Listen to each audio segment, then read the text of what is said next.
Telangana CM Revanth Reddy జీవితంలోని స్ఫూర్తిదాయక సంఘటనలను, తన జీవితంలో ఎదురైన సవాళ్లను విశ్లేషిస్తూ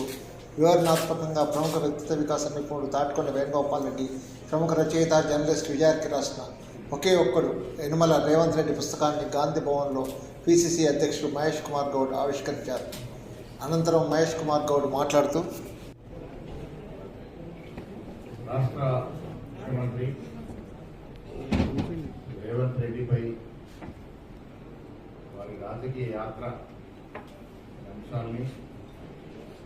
బుక్ రూపంలో తీసుకొచ్చి వాళ్ళ ఆవిష్కరించడం జరిగింది. మిత్రులు వేణుగోపాల్ రెడ్డి గారు, విజయార్కి గారు ఇరువురు కలిసి చాలా అంశాలను దీంట్లో పొందుపరిచి రేవంత్ రెడ్డి గారిపై బుక్ రాయడం,